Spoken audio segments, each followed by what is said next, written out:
안녕하세요. 데이업에서 자동차 산업과 2차 전지를 담당하고 있는 멘토 한주입니다.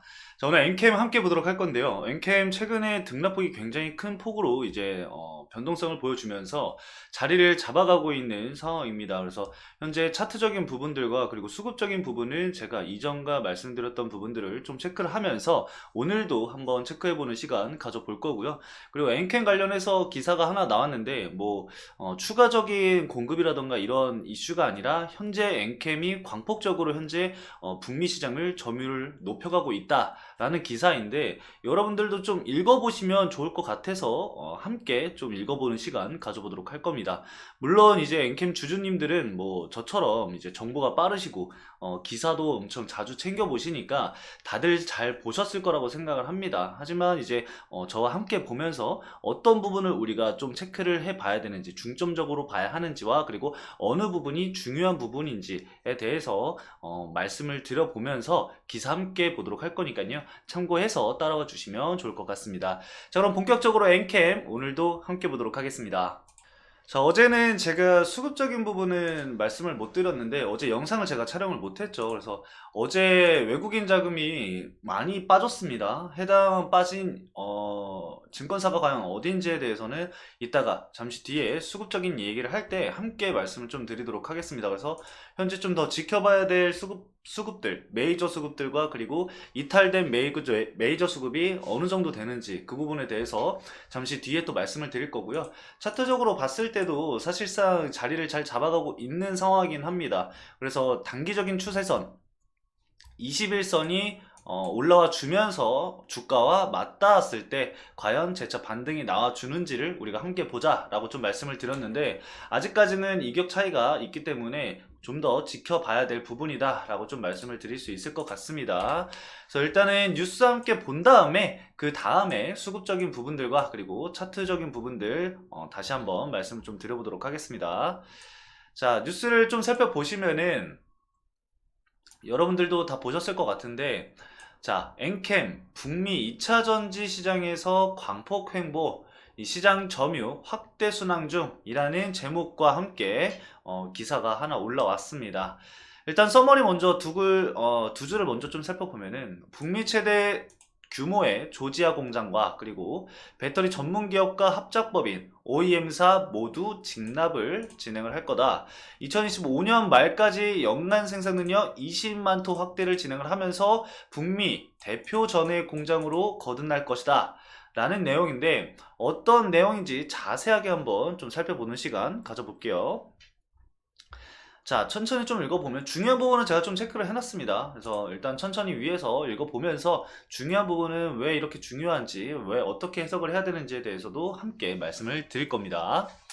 자, 엔캠이 전 세계 2차 전지 성장을 주도하고 있는 북미 시장에서 글로벌 셀 메이커는 물론 완성차, OEM 제조업체와 그리고 합작법인 신규 셀메이커 등 이 고객사 외형을 빠르게 확장을 하면서 광폭 횡보를 펼치고 있다라고 합니다.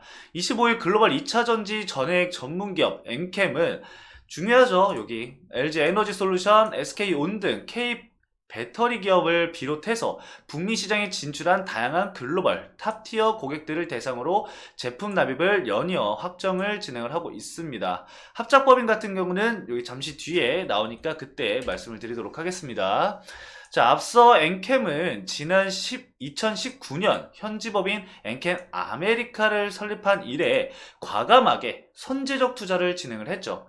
전략을 이어오면서 북미 2차 전지 시장에서 핵심 소재 기업으로 자리 잡는 데 성공을 했습니다. 자, 어디에 자리를 잡았느냐? 바로 2020년 조지아에 소재한 도요타 공장 부지를 매입을 하면서 엔캠이 2년 만에 북미 제1 공장을 완공을 하게 됩니다.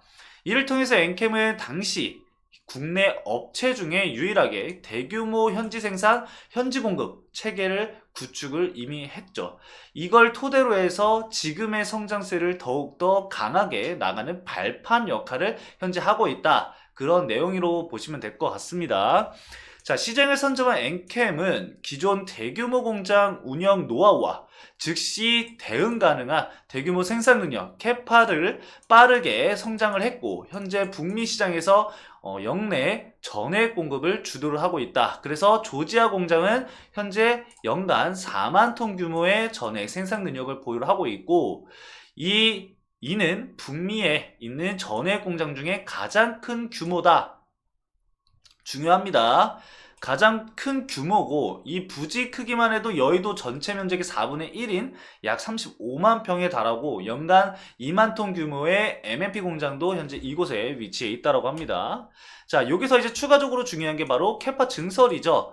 올해 말까지 1차적으로 이 조지아 공장을 연간 10만 톤 규모로 증설을 할 계획이다 라고 합니다. 이어서 내년 말까지는 추가적인 캐파 증산으로 해서 20만 톤 규모로 이 생산 능력을 확대를 하면서 향후 이 서부의 건설을 추진 중에 있는 제2공장이 완공되기 전까지 북미 전역을 커버를 할 방침이다 라고 보시면 될 것 같습니다. 그래서 동부와 서부를 이 엔캠이 장악을 하게 되면서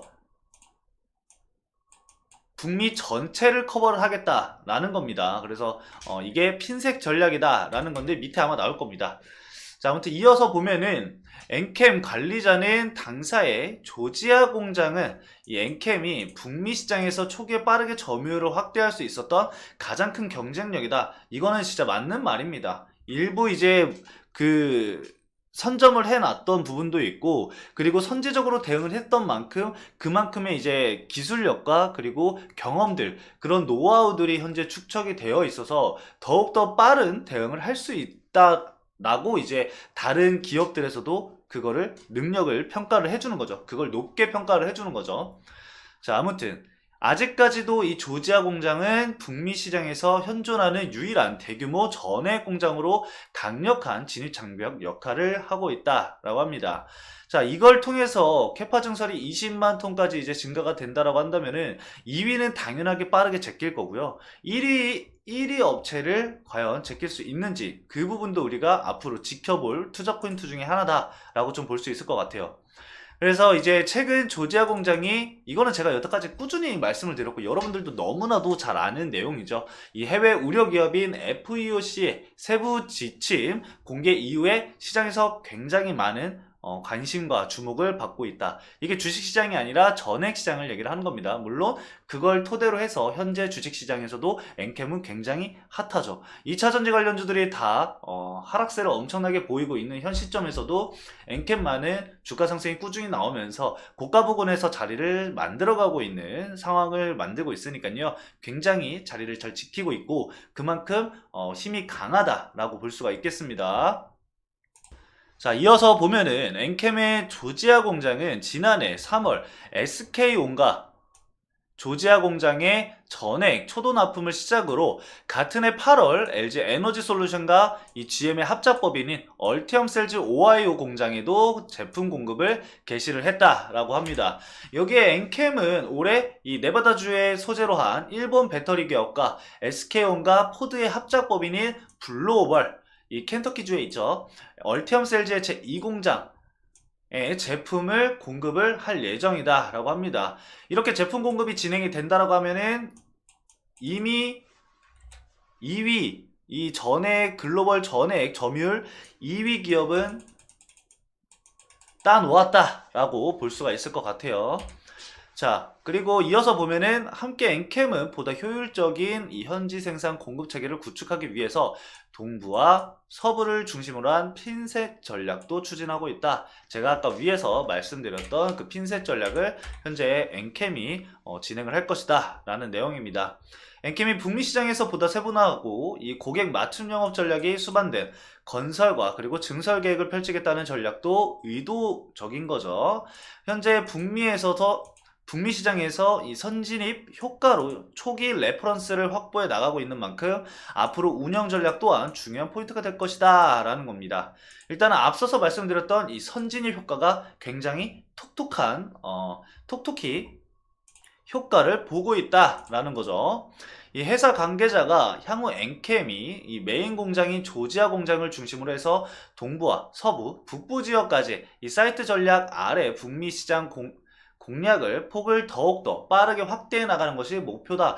결국에는 사실 뭐 돌려서 얘기한 거지만 북미 전체를 씹어 먹겠다, 장악하겠다, 이런 내용인 것 같습니다. 현재 추진 중인 이 테네시 공장 외에도 캐나다 온타리오 지역에 추가 전해 공장을 짓는 것도 현재 검토 중이다라고 합니다. 자, 그렇게 되면은 미국의 동부, 서부, 그리고 상단에 있는 이 캐나다까지, 북부까지 해서 거의 뭐 트라이앵글이죠. 북미 자체와 그리고 캐나다 쪽, 이 북부 쪽도 씹어 먹겠다, 장악해 나아가겠다라는 거죠. 그리고 추가적으로 이 엔캠이 또 유럽 쪽을 또 장악을 하게 된다라고 한다면은 글로벌 1위도 저는 충분히 가져갈 수 있는 기업이다 라고 생각을 합니다. 그래서 이거를 뒷받침하는 실적이 꾸준히 나와준다면은 주가는 일부 변동성은 보일 수 있겠지만 우상향을 그릴 가능성이 굉장히 높아지겠죠. 현재는 이제 기대감과 성장성으로 인해서 주가가 단기간 굉장히 큰 폭으로 주가 상승이 이루어져 왔기 때문에 단기 차익 실현이 나올 수 있는 부분인 건 맞습니다. 그래서 제가 말씀드렸던 해당 라인 구간에서 자리를 잡아가는지 여부를 우리가 꼭 체크를 해야 된다 라고 좀 말씀을 드릴 수 있을 것 같고요. 아직까지 제가 말씀드렸던 이런 단기 저항대나 단기 지지 구간, 그리고 꼭 봐야 되는 이 라운드 피겨 가격까지도 체크를 해드렸으니까요. 체크 한 번씩 더 해주시고요. 10만원이 라운드 피겨 가격이고요. 그 다음에 10만 7천원에서 뭐 한 11만원 구간까지도 여유롭게 보셔도 되고요. 아니면 위로는 12만원 위로 안착을 하는지가 중요합니다. 그래서 돌파 이후에 지지받고 다시 반등하는지, 이런 추가적인 흐름이 어떻게 나올지는 좀 지켜봐야 될 부분이고, 어제 이제 제가 영상을 촬영을 못했는데 어제 외국인 자금이 좀 많이 빠져나갔더라고요. 그래서 메이저 수급 중에 외국인 자금도 좀 중요하다라고 좀 말씀을 드렸었는데 한번 살펴보도록 하겠습니다. 우선은 최근에 이제 개인들의 매수세가 어제 굉장히 크게 들어오면서 키움증권이랑 미래에셋이 탑티어에 지금 나와 있는 상황이죠. 그래서 키움증권이 34만 주, 그리고 미래에셋이 28만 주 정도를 보유를 하고 있습니다. 그래서 개인들의 물량이 현재 좀 과도하게 많아진 상황이다 라고 좀 여러분들 이해를 해주시면 될 것 같고요. NH투자증권은 아직도 매수세가 유입이 되고 있습니다. 그래서 메이저 수급 중에 NH투자증권은 아직까지 이탈이 나오지 않고 있다 라고 여러분들 알고 계시면 될 것 같고요. NH 30만 주, 33만 주. 자, 그리고 삼성증권도 뭐 단기적인 차익 실현은 있었지만 일부 다시 재차 매수세가 유입이 되고 있는 모습을 보여주면서 삼성증권이 17만 주 정도 보유를 하고 있습니다. 자, 이거는 현재 120일 기준입니다. 120일 기준이라서 60일 기준으로도 한 번 더 살펴볼 거예요. 자, 그리고 교보도 마찬가지로 한 15만 주 정도 보유를 하고 있네요.